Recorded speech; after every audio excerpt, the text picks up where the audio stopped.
ভারতের বিমান বাহিনীর প্রদর্শনী অনুষ্ঠানের পাশে ভয়াবহ অগ্নিকাণ্ডে ৩ শতাধিক গাড়ি পুড়ে ছাই হয়ে গেছে। ভারতের বেঙ্গালুরুতে এ ঘটনা ঘটে শনিবার দুপুরের দিকে। ইহলঙ্কা এয়ারবেসে বিমান বাহিনীর অ্যারো ইন্ডিয়া 2019 চলাকালীন সময়ে হঠাৎ উৎসবের মেজাজ বদলে যায় আতঙ্কে। অনুষ্ঠানস্থল থেকে কয়েক কিলোমিটার দূরে গাড়ি পার্কিংয়ের জায়গায় হঠাৎ করেই আগুন লেগে যায়। ঘটনার পরেই ঘটনাস্থলে পৌঁছে যায় ফায়ার সার্ভিসের 10টি গাড়ি। ইতিমধ্যে ওই আগুনকে নিয়ন্ত্রণে আনা সম্ভব হয়েছে বলে জানা গেছে। তবে অগ্নিকাণ্ডের প্রকৃত কারণ জানা না গেলেও কর্মকর্তাদের ধারণা জ্বলন্ত সিগারেটের টুকরা থেকেই এলাকার শুকনো ঘাসে আগুন ধরে থাকতে পারে এবং পরে তা ক্রমশ চারিদিকে ছড়িয়ে পড়ে। অগ্নিকাণ্ডের পর ইহলঙ্কের আকাশ কালো ধোঁয়ায় ছেয়ে যায়।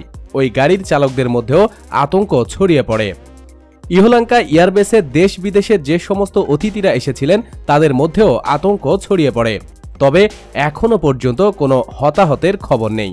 কিন্তু ওই অগ্নিকাণ্ডের জেরে প্রায় কয়েক ঘন্টা বিমান প্রদর্শনী বন্ধ রাখা হয়েছিল।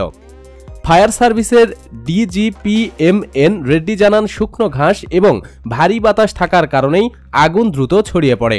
ভয়াবহ আগুনে মোটরসাইকেল এবং 4 চাকার গাড়ি ভূষ্ণীভূত হয়ে যায়। 4 দিন আগেই অ্যারো ইন্ডিয়া 2019 মহড়া শুরুর আগেই দুর্ঘটনার কবলে পড়ে সূর্যকিরণ যুদ্ধবিমান। তাতে নিহত হয় এক পাইলট। ওই ঘটনার পর এবার অগ্নিকাণ্ডের ঘটনা ঘটল। প্রতিদিন সব খবরাখবরের জন্য আমাদের সাথেই থাকুন এবং আমাদের চ্যানেলটি সাবস্ক্রাইব করুন। ধন্যবাদ। প্রিয় দর্শক, আমাদের দ্বিতীয় চ্যানেল সেরা নিউজ থেকে একটু ঘুরে আসুন। ভিডিওগুলো ভালো লাগলে অবশ্যই সাবস্ক্রাইব করুন। চ্যানেলটির লিংক ভিডিও ডিসক্রিপশনে দিয়ে দেওয়া হয়েছে। ধন্যবাদ।